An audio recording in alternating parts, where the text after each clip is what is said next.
fourth graders yesterday. We worked on deepening our understanding of a text by visualizing, or making mind movie. And you guys did a really good job of making mind movies. And when I was looking and listening to you talk about that, a lot of you had actually been able to use all 5 sentences, which sometimes is kind of hard. So I think you have that down pretty good. So we're going to move on to another way to really deepen your understanding about a text. And another way that you can do that is by lifting a line. So I know sometimes when I read a certain sentence, it just makes me think of something. But what we're going to do today is we're going to stop right when we have that thought. We're going to write down the sentence that we read, and then we're going to write down the thought that we had, or our thinking about that sentence. So it's called lifting a line, and the reason it's called lifting a line is because you copy the line right out of the book into your notebook. Okay? So I'm going to show you how that works. I'm going to read a section of Mahawa, and then I'm going to actually lift a line, and you guys can watch how I do it. So I know that when I'm in my notebook, the first thing I want to do is put the date, which is 9/24, and then we always put our heading, and today it's going to be lifting a line. If you do that as soon as you get back to your work spot, then you're ready as soon as you come to a sentence to stop and write that sentence down, and then write down your thinking. So today I'm going to just reread a little piece of Mahawat from yesterday. It was when it was so dry and hot, and they'd been traveling for so long. Okay, I'm going to reread that section right there. After over 10 hours of walking, the weary people finally approached the largest river, now called the Bighorn River. Just beyond this river, a ridge led southeast into the Great Mountains. Mahawat was eager to reach the river. His throat was dry. His body was covered with dust, and his eyes burned and itched. Mahawat was near the front of a long line of people when suddenly a runner burst from the trees. He signaled everyone to take cover. Within seconds, all the sheep-eater people disappeared into the bushes. So when I read that part, within seconds, all of the sheep-eater people disappeared into the bushes, I had some thinking going on there.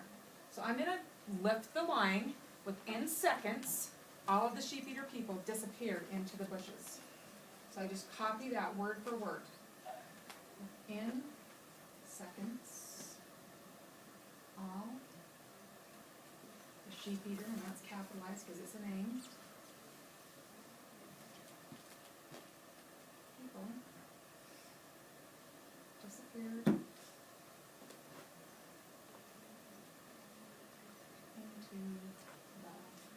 bushes. Then I'm going to put quote marks around that, and that's letting people know that I've actually copied that out of the book. Someone asked about that yesterday. That's what those quote marks mean. And then I also want you to put the page number. So this was on page 65. And again, that's letting people know that we're using something out of someone else's book. Okay? Sometimes you could even put the title of the book there if you want. But the most important thing is the quote marks in page 65. So the sentence was, within seconds, all of the sheep-eater people disappeared into the bushes. Well, my first wondering was, I wonder how they could disappear that fast, if there's that many of them. So I'm wondering how could they disappear so fast? And I'm also wondering how do they stay hidden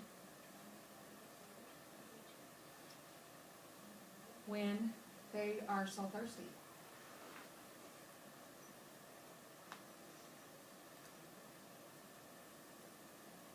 Because I know that it's men, women, and children, and I know when little kids are thirsty and hungry and tired, they kind of cry and whine, and I'm wondering how these guys are staying hidden.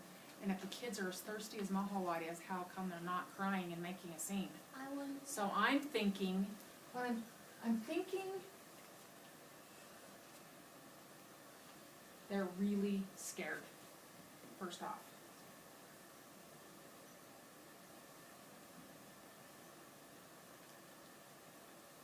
And the other thing is maybe they've been trained that when they're hiding they have to be quiet. Maybe it's just a survival thing. So that was what I was kind of thinking when I read that line.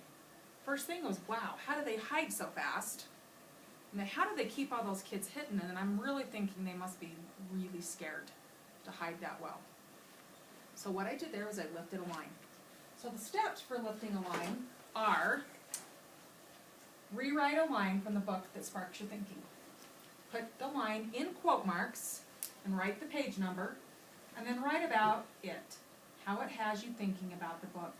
And when you do that, you're going to deepen your understanding of the text, because you've actually lifted that line and you're writing down your thinking. So what I want you to do right now is I want you to turn knee to knee, and I want you to talk about the 3 steps.